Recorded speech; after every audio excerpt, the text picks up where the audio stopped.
Naam, karibu tena mtazamaji mpendwa popote ulipo West TV.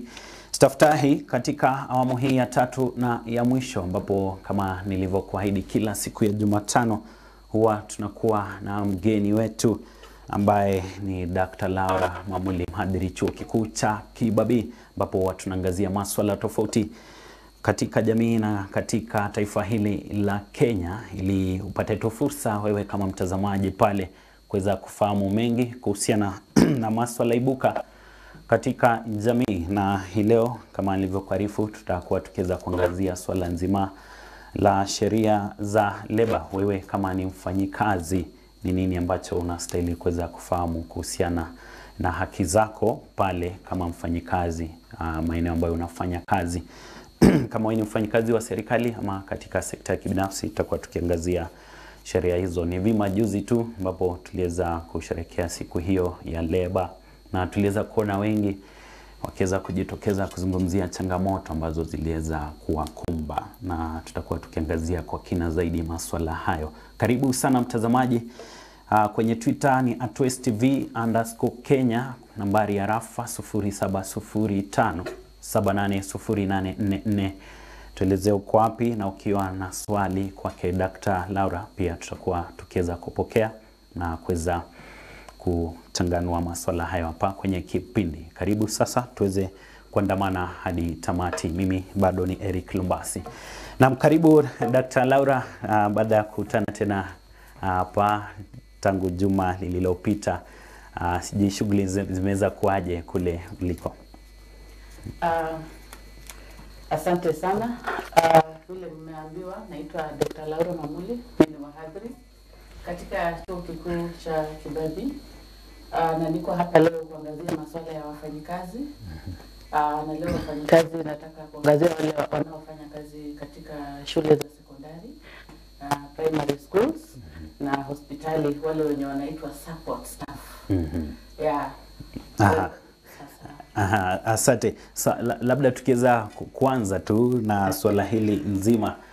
Wale ambao ni wafanyikazi, kuna wale ambao wako katika kandarasi. Najua tuliweza zungumzia swala hili la kandarasi juma lililopita. Kuna sheria ambazo zipo katika katiba ambazo zinalinda maslahi yao. Yeah.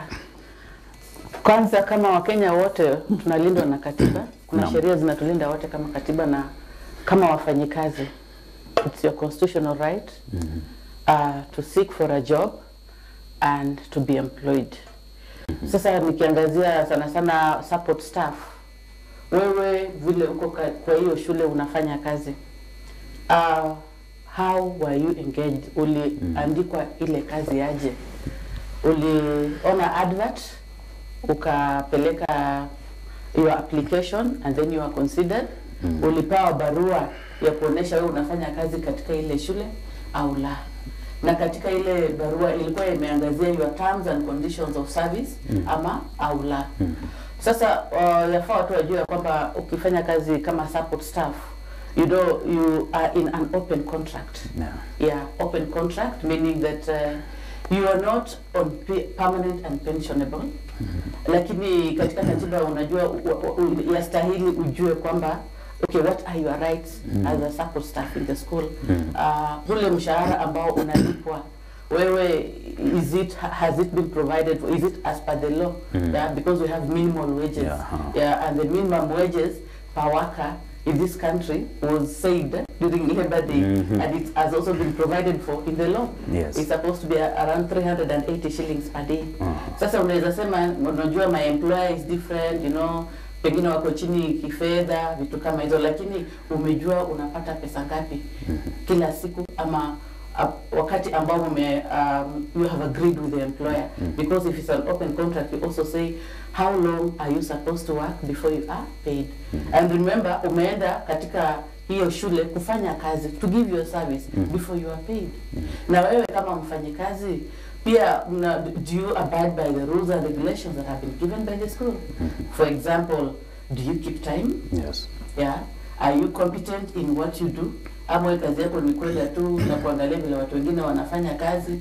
Na hawa pengine tunaongelea watu kama secretaries, kama office messenger, kama cook, kama masoja wenye wanasimama kama cleaner. Wewe unafika mapema ama kila siku unachelewa. Vile unaanza kudemand huo mshahara, vile unapewa, unasema pengine ni mdogo. Is the service that you are giving to the school or to the students or to your place of work commensurate to what you are demanding for as pay? Siku nyingi tu tumeweza kuona watu wakiweza kutia sahihi kabla ya kuweza kuanza kufanya kazi zao, na tumeweza kuona wengi hata hawezi kuangalia ama kupitia ile kandarasi kabla ya kuweza kutia sahihi. Sijui ni vyema kuweza kupitia kuangalia kandarasi yako kabla ya kuweza kutia sahihi ili isiweze kuleta labda maneno hapo baadaye. Ni vyema kupitia kwa sababu lazima usome, uelewe na mkubaliane na mwajiri wako ya kwamba umekubali whatever that has been put in that letter. Sasa kama hauelewi, yafaa utafute mtu ambaye anayeelewa akuelezee zaidi. Unajua sio wote ambao tuko na kiwango cha kusoma tunaweza soma kandarasi alafu tupate kuelewa. Sasa tafuta mtu akusaidie uelewe alafu utie sahihi. Na ukishatia sahihi inamaanisha now that is a contract, you have accepted the terms and conditions of service. Alafu sasa ukishatia sahihi uanze kufanya kazi. Na hautaanza tu kufanya kazi from nowhere. Lazima utaambiwa hapa the employer sasa yafaa afanye nini, akuoneshe penye unafanyia kazi. Kama ni kazi ya kusimama, uko na kiti kwa sababu wewe ni mwanadamu. Itafika mahali pia uchoke. Kuna kiti ambacho unaweza keti, kuna mahali pa kwenda kujisaidia, kuna mahali pa kwenda kupata kiamsha kinywa ama chai ama lunch, chakula, kama mwanadamu pia yafaa ukule na mahitaji yako pia yashughulikiwe vilivyo. Sasa na wewe kama the environment yenye unafanyia kazi ni ile ambayo inakubalika ama hapana? Are you having any challenges? Unajua saa zingine unaweza kuwa unafanya kazi usiku, wewe ni soldier, hauna jacket, hauna kofia, hauna gloves, hauna gumboots, hauna wacha tuseme hauna torch. You don't have a torch. So it becomes difficult for you to do what? To function. Lakini sasa sisemi ni lazima kila mwajiri akupatie hiyo. Sasa zingine pia wewe lazima ujilinde pia wewe mwenyewe. Unajua ukishaonesha dalili ya kujilinda ndio pia mtu ataona ni lazima afanye nini? Ajali maslahi yako. Na wewe kama unafanya kazi, wacha tuseme you are a cook in the kitchen. Umekuwa immunized. Unajua uko na certificate ya food handling. Ukiwa katika ile jikoni ya shule, unajua kuna shule ambayo unapiga githeri, mixed ya maharagwe na mahindi ndio, ama kupika ugali. Wewe ukipika hiyo ugali, jasho inaanguka kwa ugali ama umevaa kofia. Uko na apron. Na hiyo apron ni safi ama hapana?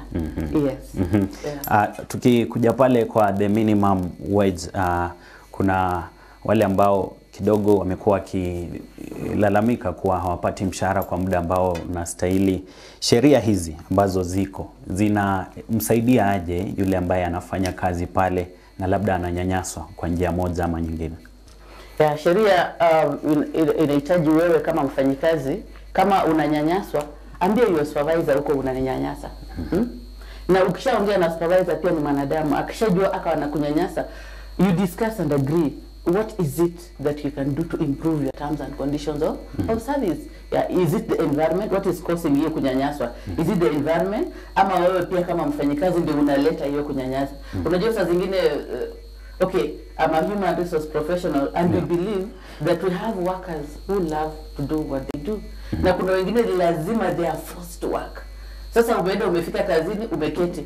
Umengoja supervisor aje ndio uanze kufanya kazi. Which type of worker are you? So sasa zingine unaweza sema uko unanyanyaswa na pengine you are the cause of your problems katika hiyo shule ama katika ile hospitali ambayo unafanya kazi. Sasa kama unanyanyaswa unaambia your supervisor. Supervisor asipochukua hatua, you go to the next, maybe to the head of your supervisor. If they don't, then we have labor offices in every county. We have labor offices. Unaweza enda, you seek for help from there. But as you go, make sure that ni yule mwingine, ni mwajiri ambaye amekukosa, sio ni wewe ambaye umeanza hiyo shida. Na mara si moja tumeona waajiri, labda mtu akitaka haki yake sana, unapata wameweza kufutwa kazi na wameweza kuleta wengine. Kuna swala hili tu la ukosefu wa kazi katika taifa hili la Kenya kuna yule mwingine ambaye tutasema kidogo anahitaji kazi zaidi, desperation, na anakuja labda anapewa kiasi cha chini cha fedha na aweze kupata, alimradi tu aweze kujishikilia pale kufanya kazi. Sijui kama ni swala linakubalika kuhusiana na masuala ya kisheria. Hilo swala likubaliki kwa sababu mfanyikazi akijua analipa pesa kidogo, kutakuwa na vitu zingine ataanza kufanya to make up for what they are not getting. Ataanza wizi, ataanza kuja kazini kama amechelewa, ama atafika kazini na anaanza kuchokara wengine, causing trouble all the time.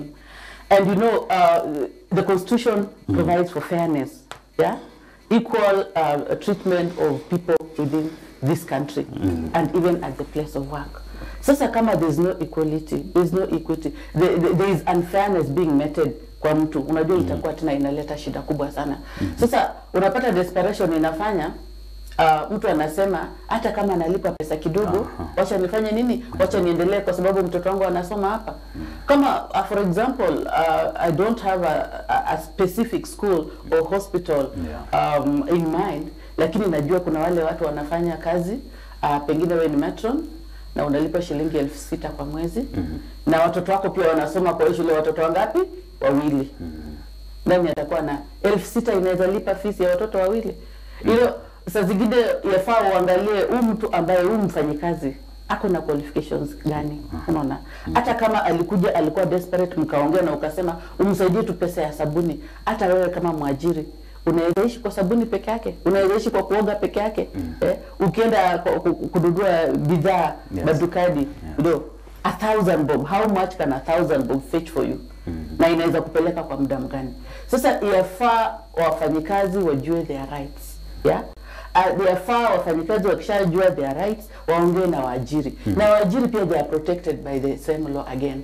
Sasa kama mfanyikazi hautaenda uanze tena kwa harass mwajiri. That's why it's my constitutional right. It's also the constitutional right of the employer to treat you the way they're treating you. And that's why we said before you are given that letter of contract, you have to read and agree. Kama haukubaliane, achana nayo. Kama haukubaliani, ongea na mwajiri muone, you negotiate and see whether some terms can be improved or they can be reviewed, so that at least you strike a balance before you sign that particular letter and you start working. Yes. Asante.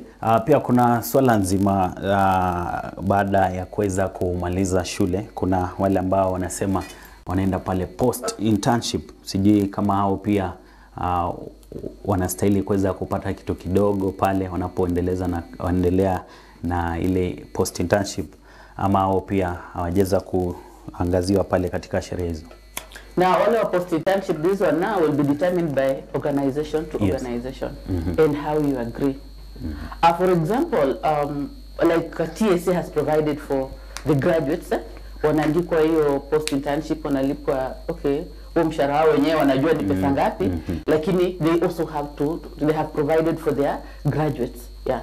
And then you also find that some other organizations, they'll allow you to come and work on internship, lakini hawakulipi. Wanaona unapata experience. Unajua kazi nyingi siku hizi ukienda kutafuta unataka experience of 1 year, of 2 years. So ukienda kufanya hiyo internship, at least it's going to give you that experience. But again, if it's not a charitable organization, and if you are not feeling philanthropic enough, you cannot work for free. Yeah, you can't work for free. However desperate you are, kwa sababu temptations will come at that place of work. Yes. Mwenye mnafanya naye kazi ataacha pale kibeti iko na pesa. Ataenda kujisaidia, akirudi utakuwa umeshachukua pesa. Sasa there is no need of exposing yourself to conditions that can make you to break the law. Yes. Asante. Kuna ile skilled labor na unskilled labor. Na tukiangazia sheria hizi, yule ambaye ni mwajiri, sijui inafaa ize kuangazia vipi wale ambao wanamfanyia kazi. Inafaa achukulie na uzito sana wale ambao wako skilled, na wale ambao hawako unskilled labda asiwachukulie na uzito zaidi kulingana na kazi ambayo wanafanya. Yeah, like for unskilled labor, in most cases huwa wanapewa what we call casual engagement. Unasikizana na mwajiri, umfanyie kazi for not more than 24 hours. Alafu pia mkubaliane anakulipa pesa ngapi. Yeah. Like as I said, the law provides for 380 shillings per day. That as a minimum wage. And again, the same law also provides for exemption of tax. You know, you are not supposed to pay tax if you are getting money below a specific limit. So it's determined with the organization from time to time. Na wewe mwajiri, na wewe mfanyikazi ambaye unajua uko na degree, uko na diploma, or you are a certificate holder, as you are sitting in that organization working, are you also able to look outside and see whether you can get a job kwingine ambapo wanalipa afadhali kuliko kwenye huko? Sio ati I'm trying to encourage a high labor turnover, hapana, lakini unajua kwa maisha lazima uweze kujikimu. I have to meet all your needs. So if you're meeting all your needs as a certificate holder, what have you done to yourself tangu upate ile certificate? Ushaifikiria kurudi kuendeleza masomo yako upate diploma ama hapana? Na ukishapata ile diploma, magazeti yapo kwa ofisi, mtandaoni kuna kazi zinatangazwa, have you ever attempted to also apply? So you are not supposed to just stick to where you are working, and yet you think the terms and conditions are not good, depending on your qualifications. Yes. Asante daktari, umeangazia swala hilo la kuweza kuongeza pia masomo. Tumeona wale ambao wanaamka siku moja amepata kwingine ambapo ni kuzuri, na anakuja anaambia mwajiri wake yeye ameweza kuacha kazi, na tunapata pia wengine wakiweza kufikishana hadi mahakamani. Labda kuguzia tu itakuwaje, sheria hizo zinasemaje kuhusiana na kuweza kuacha kazi yako na kwenda kwingine? Okay, kuweza kuacha kazi, you have to give a notice, eh? Yes. Yeah. Hata kama umepata kazi leo, hawezi toka tu leo na unasema nimeacha. You know, you can't burn bridges, eh? Yes. Alafu, it's also good for the employer. You know, employer, you have worked for them, they appreciate you, and they also are supposed to give you a certificate of completion. You know, you have worked. Yes. At least they say your name, the position ambayo ulikuwa unafanya, na your job description. Alafu waseme the end date that you are leaving the institution. And for them to do that, you are also supposed to give them a notice, so that you are also cleared from all the departments. Unajua, unaweza kuwa unafanya kazi kama secretary, lakini hauwezi sema kwa sababu mimi ni secretary wa principal, ama kwa sababu mimi ni secretary wa daktari, usikutani na watu wa procurement, usiende kwa watu wa finance, hapana. As you work, it's a whole process. So you have to be cleared first. And for you to be cleared, ni lazima upatiane notice. Na ukishapeana notice, a good employer will also want to find out why you are leaving and where you are going, so that they also improve. In case you mention that the terms and conditions of service sehemu fulani ilitakikana, maybe it's a gray area, the employer can also improve in that area, so that they are also able to retain those who are within them. Yes. Asante mtazamaji, kukukumbusha tu 0705780844 ndo nambari ya rafa. Nitumie jumbe zako hapo, nieleze uko wapi. Kama una swali wake Dakta Laura, tutakuwa tukiweza kuangazia maswali hayo kwenye West TV Staff Time. Maswala haya kuhusiana na wafanyikazi. Kama wewe ni mfanyikazi, sijui una swali kwake Dakta Laura, tutakuwa tukiweza kuangazia hayo. Kama alivyofanya hapa, anasema Jona Damba kutoka Luucho, anasema kuna wafanyikazi gushi. Je, wataweza kukomeshwa vipi katika taifa hili la Kenya? Sijui kama unaweza jibu hilo daktari. Yeah, now ghost workers. So it's up to the institution. Yes. Let's say maybe it's a hospital. They carry out an audit and ascertain that watu have been placed correctly, those positions are existing, those officers are existing, and work is being done, and the salary is being paid to these people.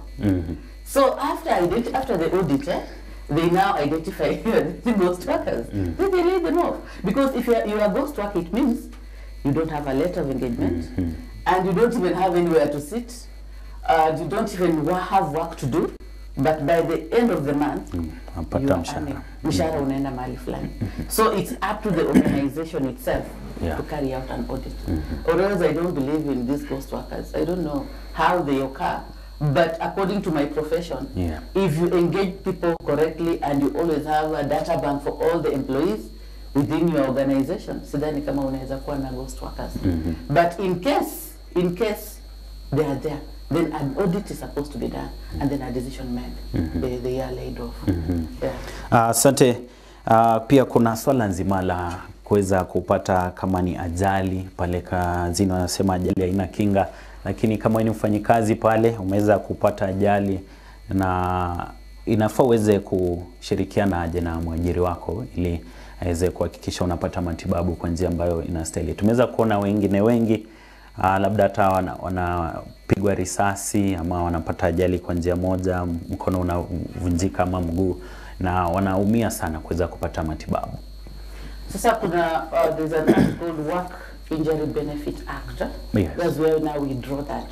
In case mtu anapata ajali akiwa kazini, what is supposed to happen? The employer is supposed to compensate. And now the information is drawn from the WIBA, Work Injury Benefit Act. You know, so that now, okay, before I even go there, ukiwa kazini na utumwe kwenda pengine kununua bidhaa sokoni, kuwa na permission, omba ruhusa. So that ukipanda ile pikipiki ama ukiingia katika ile gari na mpate accident, your employer now is obliged to take care of you.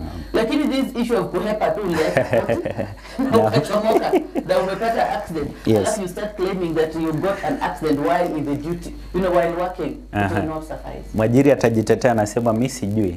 Hakuniambia neno. Hakuniambia, later bring something to show that I had given you permission to go. You see. So and apart from that, maybe you unafanya kazi pengine, wacha tuseme kwa jikoni. Jikoni kuna moto. Jikoni kuna moto. And maybe the floor was slippery, maybe you fell while you were working, ama pengine vile ulikuwa unapindua ugali, unaona, ama ile gari mgongo ikafanya, you had an injury. Your employer is supposed to pay you. You can apply, and then they'll pay you. And they'll also accept to do it because they love the service that you are giving them. Sio tu that you are indispensable, sasa ukishaumia ufukuzwe tu kama, you know, it's not like that. The employers also know that there is a law that guides them on how they're supposed to handle people at the place of work. So those accidents have to be provided for, and some organizations provide for insurance for their workers. Insurance for their workers. So it also depends with the organization in which you're working in. But most of our schools, because of resources, we may find that they don't have insurance. But you can be sure, mtu akipata ajali akiwa kazini atafanya nini? They'll be compensated. Na hata ukifa, you know, have you filled the next of kin? Next of kin, Unajua unapata mtu ako kazini, wacha tuseme kama wewe sasa Eric uko kazini, hapa unafanya kazi, maybe you are married, alafu unaenda kwa form the next of kin, umeandika ndugu yako. Sasa when you are not there, it's your brother to take. I need to have a wife and children. So it's up to you. So the next of kin will be the one to come and do it and claim, and they'll be paid. Yes, that one has been provided for people.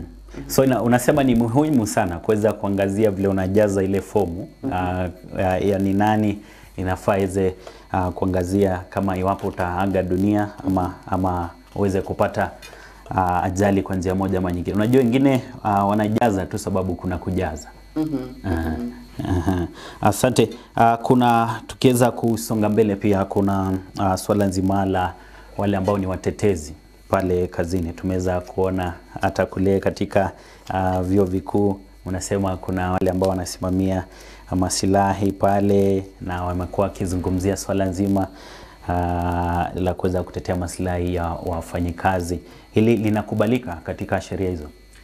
Inakubalika. It's your constitutional right to belong to a union. Like for me kama Mhadhiri, kuna our union called UASU, University Academic Staff Union. And in Kibabii University, I'm the vice chair of our chapter. So we agitate for the welfare of the workers in that category of workers. Sasa hata wewe kama mfanyikazi support staff kwa shule, hospitali, kuna ile union inaitwa KUDHEA, Kenya Union of Domestic, you know, hoteliers, and educational institutions. You should also be a member, so that now, in case anything goes wrong at your place of work, you have somebody to come and agitate for you. You know, they take care of your welfare. And these unions, you don't just belong to them, you pay. There's a fee that you pay on monthly basis. So that, and another thing to our people, if you belong to a union, doesn't mean that now you are going to stop to work. Hapana. Watanitetea, una relax sasa. Lazima ufanye kazi yako, lazima ujikubike. Yes. Wacha tu shida itokezee mahali kwingine ambapo pengine haukuwa na uwezo. Maybe ukajipata huko kwa shida, union lazima ikuje ikusaidie. Like you are citing the case of harassment at the place of work, or maybe being paid minimal, you know, below the approved wages by the government. You know, hapo sasa utapata union inaingililia. Ni lazima ulipe vile ambavyo it has been captured in the law. Yeah. So belonging to a union is your constitutional right. Being an official in a union is a constitutional right. Yeah. So each institution should have what we call a shop steward. Like now our support staff, they belong to that one of Kudheia. Lakini sasa sisi katika chuo kikuu utapata tuko na 3 unions. We have UASU. UASU is now for the teaching staff, and then we have the Kenya Union, the KUSU, and then we have Kudheia. KUSU is for the middle level staffs and other management staff, and then the lower cadre of staff, they now belong to Kudheia. Yeah. So it's a constitutional right for you to belong to a union, and it does not give you a right now to start misbehaving because you see nitatetewa hapa na fanya kazi na vile ulivyokubaliana na mwajiri wako. Asante sana. Tukiweza kusonga mbele tu, daktari, naangazia pia swala lingine. Kuna swala pia tu la dhuluma pale kazini. Kuna swala nzima labda wanakudhulumu sababu ya penye unaenda kanisa, dini, labda jinsia. Katika kisheria sijui kama pia kuna zile ambazo zinaweza kuwatetea pale kuhusiana na masuala ya dhuluma. Yeah, masuala ya dhulma have been catered for in the law. Discrimination, any form of discrimination. Yes. In terms of gender, in terms of your place of worship, in terms of your tribe, in terms of the location, you are not supposed to be discriminated. And that's why you always see some organizations where they are advertising. No. They say they encourage people who are physically challenged, challenged differently, and women, you know, and those who come from the marginalized communities to apply. Yeah, it has been provided for in the law. Because when audits are also done in these organizations, wanataka waone mko na wafanyikazi ni wangapi in total, wanataka kuona gender, jinsia, wanataka kuona kama men wako wangapi, female wako wangapi, wanataka kuona albinos kama wako, wanataka kuona other people are able differently kama wako, wanataka kuona kama those from marginalized communities are also included or not, and it's been provided for in the constitution. So discrimination of any form is not supposed to be allowed in the places of work. Yeah. Yes. Na pia kuna swala zima la jamii, labda unatoka jamii fulani hivi na labda mkubwa wa pale ndio anatoka jamii hiyo na analeta watu kutoka jamii yake. Ni swala ambalo linaweza kukabiliwa vipi? For recruitment, yes, it's not easy useme mkubwa ameleta watu. Kwa sababu jobs have been declared, vacant positions have been declared. Yeah? Yes. And for you to come and work here, there are requirements that you met. So it's not wrong for me, even if I'm the CEO. Yeah. Alafu kazi zimekuwa advertised. Na watu wa kutoka kwetu have met, some of them have met those qualifications. A panel has sat, they have shortlisted them. A panel has sat, they have been interviewed, and they have been engaged. You see now, it will be another form of discrimination. That since I come from Naitiri, nobody should come and work in my organization from Naitiri. It doesn't work like that. It's just about competence, ability to work. Have you met the qualifications or not? Yes. And are you working? Ama kwa sababu ulitoka Naitiri na ukapata Laura anatoka Naitiri, tulienda naye kwa primary hata hakuna kitu ataniambia hapa. Hapana, we are all guided by rules and regulations. So any form of discrimination, you know, again when you go like that, you'll be profiling people again, which is also provided for in the it has been provided for in the constitution. Just treat people equally. Sasa kama kuna watu wameenda shule utafanya aje? Kazi imetangazwa, mtu ameapply, wakikuja kufanya audit, aliapply, wakikuja kufanya audit, akawa shortlisted, wakikuja kufanya audit, akakuwa interviewed na akapewa letter of engagement, wakifanya audit yeye ako kwa hiyo ofisi anafanya kazi yake vile inatakikana. Hamna shida. Mara si moja kule kwenye pilika zangu za kila siku kuna shughuli ambayo nimeweza kuangazia haswa sana katika ujenzi wa barabara. Wanasema mwanakandarasi akikuja kutengeneza barabara, wale ambao wanafanya ile skilled labda iweze kuja nao, lakini zile unskilled waweze kupea wale locals. Sijui kama ni maoni ambayo inakubalika ama pia venye umesema inafaa waweze kuangazia ni venye unaweza kufanya kazi pale. Isikuwe tu ati unatoka hapo na labda hujui kufanya kazi, labda uweze kupewa tu. Sasa kama wale wanaotengeneza barabara, by the way skilled, anaweza kuja nao na pia anaweza advertise kama anaweza pata from within the community. And then kama hawako kwa community aje nao. Lakini wale casual laborers, casual laborers are available. People are available to do this work.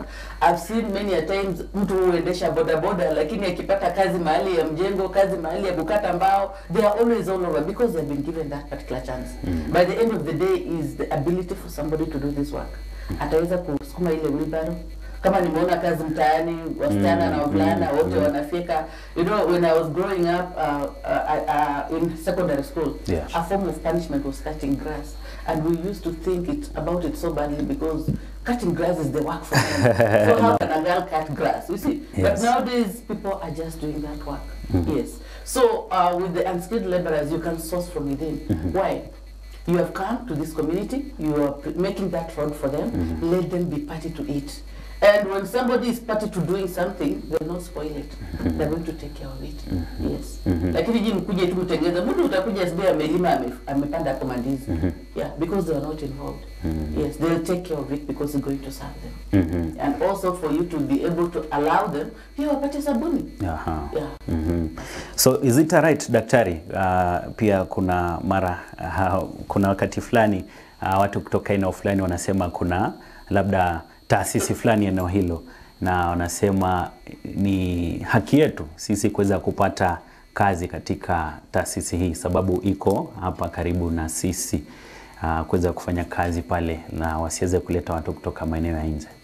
Is it the right as a community kufanya kazi pale? Okay, now this is now to that employer, the owner of that organization. It's the best practice so that you are embraced, because hautaenda tu kufanya kazi mahali na usiongee na wale watu, utapata maji ya kunywa wapi, utapata chakula, kwa sababu wale watu wanafanya kazi kama kwa barabara, lazima ukue na mtu wa kupika chakula na kuleta. Hata mkija na meko yenu mtatoa wapi kuni, you know. At least coexistence is good. And for best practice purposes, you have to embrace the community. But now these people from the community, do you have the skill? Yes, do you have the skill? When they did that advert, did you respond to it? Ama wewe unaenda tu hapo unasema, hii kwa kwetu ni lazima nipewe kazi. Hapana. Procedure has to be followed. You know, human beings are complicated and we need rules and regulations to make us to the same line. Yes. So even if it's in your community, do you have the skill? Have you followed the procedure or not? Many a times you may find something being done and that skill is not even found in that particular community. For example, there's a time the CS education was saying that he doesn't have plumbers in Syria. You see, so that now you may find that all the plumbers are coming from the outside the country. Yeah, so it's very important for people to acquire a skill. Thank you. Asante. Daktari, pia kuna swala zima la mapumziko. Ukifanya kazi lazima uweze kupumzika. Na tumeweza kuona mara si moja pia watu wanasema hakuna kupumzika, nimeweza tu kufanya kazi zaidi. Are you entitled kupata hiyo mapumziko? Na labda pia kukikuwa na hiyo leave, unastahili kuweza kulipwa wakati uko pale kwenye leave? Yeah, the labor laws provide for leave, leave entitlements. Have the annual leave. Wamama wenye bado wako kwa reproductive age, you're supposed to go for maternity leave. Wababa pia wenye wako kwa reproductive age, there is paternity leave. Yes. Ukipatwa na mziba, we have compassionate leave. Alafu ukifanyaje, there is also leave for you to go and study depending on the organization. Alafu kuna tu leave ambayo unaweza omba kwenda kufanya nini, maybe you are attending to some official function. Yeah. And sometimes they just ask you to have an off.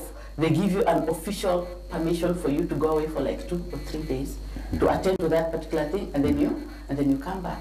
But no, many times you find mtu kwa sababu ameona ukosefu wa kazi, Acha tuseme ni mimi sasa niko ujauzito, ukosefu wa kazi unafanya, nataka nifanye kazi mpaka the next day niende nipate mtoto wangu. After 2 days nataka nirudi kwa sababu nafikiria mtu atachukua kazi yangu. Hapana.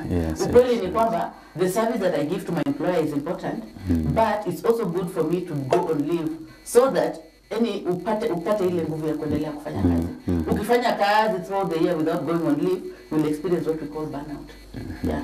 Hata wale waajiri, wale wafanyikazi kwa nyumba wenye tumeajiri nyumbani, ni lazima wapatie off.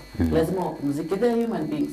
Lazima mtu atakuwa mgonjwa, lazima umpatie time afanye sick leave. Lazima mtu afanye nini? Apone, umpatie time aende apone. Sasa these leaves they have been provided for in the law, and most organizations nowadays wanakuwa na what we call leave roster. Kwa sababu sio kila mtu tu uweze amka tu kila asubuhi kila mtu ameenda leave, nani atafanya kazi? So you have to go in turns, so that when at the beginning of the year unasema utaenda January, mwingine ataenda February, and as you are away they have to organize for somebody to give you service. If there's somebody with the same skill anaweza fanya kazi yako, ama unaweza amua ku employ mtu on that temporary period that you are away to come and give your service, so that now when you resume you continue and then they go away. Asante. Pia kuna swala zima la ile wanasema child labor. Sijui ni miaka ngapi ambayo unastahili kuweza kuajiri mtu, aweze kufikisha miaka ngapi ndio uweze kumwajiri. Tumeweza kuona watoto wakiweza kupewa kazi pale ili kuweza wanasema nasaidia wazazi kuweza kupata fedha labda za kujikimu kufuatia hali ya maisha. Child labor has been provided for the law. Children below the age of 18, okay, 15, but we see now we want to define an adult, somebody who is above 18 au wafanye kazi. Lakini wale wenye wako below 18, it's assumed they are still in school, and the types of jobs that you're supposed to engage them ni zile za nyumbani tu. Muda mwingi nimeona mama wamepatia watoto nyanya wanatembeza. Wajua hiyo ni child labor. Labor officer kiwapata, wataenda kushikwa nyumbani. Hiyo ni kazi yako kama mzazi to provide for the family. Sio kufanya mtoto atembee na nyanya kwa kichwa debe mzima kutoka asubuhi mpaka jioni, hujampatia hata shilingi moja ya kukula anything kwa njia. You see, that is child labor.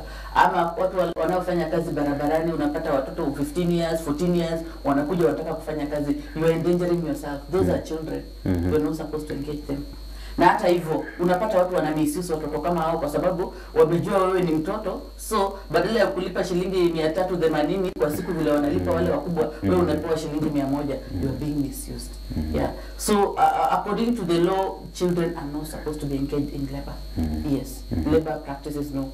Wafanye tu kazi za nyumbani za kujikimu tu kule nyumbani, lakini sio tukwenda akusaidie kufanya biashara, unafanyisha mtoto kazi. Allow them to grow. Allow them to grow. You as a parent kindly try and provide for them until they become of age. But at the same time, we also want our children to understand yes. Wanafanya nini? Mtoto aende anione vile nafanya kazi. But it doesn't mean that sasa inakuwa their way of life, you engaging them. Wengine wameenda shule, wewe unaenda kuuza mandizi kama leo ni soko Webuye. Umeenda kuuza ndizi, sasa mwingine lazima abaki nyumbani achunge wengine. You know, that is also some kind of child labor that is prohibited. Haikubaliwi kabisa. Asante sana kwa wote ambao pia mnazidi kufuatilia kipindi popote mlipo, na pia kutuma jumbe zenu hapa. Niko bado na Dakta Laura ambapo tunaangazia masuala haya kuhusiana na sheria za leba. Wewe kama ni mfanyikazi, ni nini ambacho unapitia pale, na ni lipi ambalo pia unastahili kuweza kufahamu kuhusiana na masuala haya. Kuna mwenye ameuliza hapa, kuna wale ambao wanafanya extra kufanya kazi baada ya ule muda ambao umeweza provided for. Sijui anastahili kuweza kulipwaje, ama pia inategemea na mwajiri wake? Yeah, overtime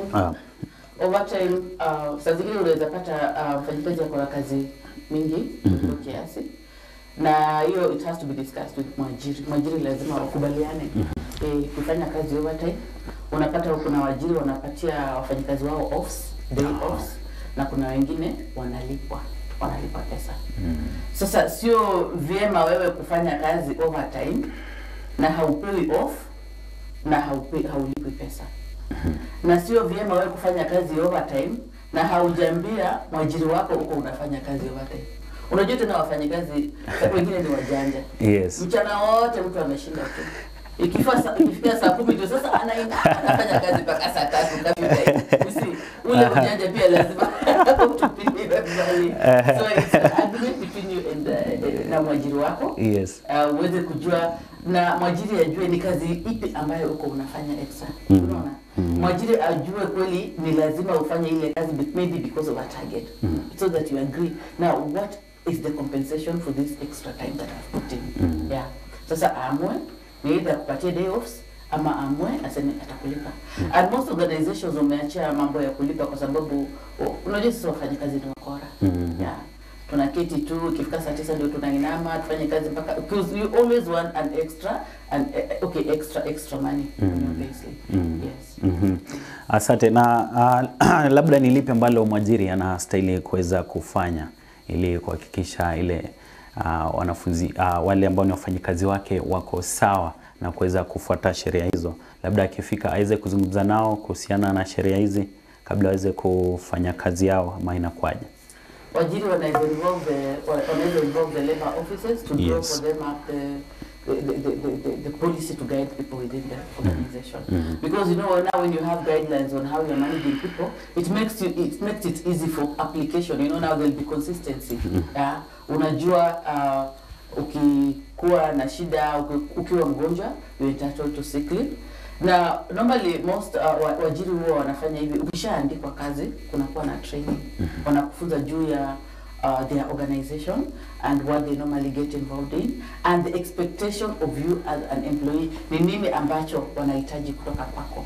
And some organizations they also have written information about itself and what you're supposed to do, the terms and conditions of service, so that now you read and you are told. We call it orientation, you know. Yes. You are oriented to the organization. You get to understand how you're supposed to be operating within the organization, so that you know there's no confusion and there's consistency in whatever that you are doing within the organization. Asante. Tunapomalizia tu sasa, daktari, sije unaweza mwambiaje mwajiri na mwajiriwa kuhusiana na masuala haya nzima ya sheria za leba na katika taifa hili la Kenya? For mwajiri, use the correct procedure to employ people in your organization, in your institution. Kama kuna vacant position, advertise. Mara mingi nimeona shule zimeadvertise, unapata advert inatembea kwa mitandao, advertise. Follow the correct procedure, shortlist, interview, kisha interview, and then you do what? You give them a letter of appointment. And that letter of appointment, wacha mketi, you negotiate and agree.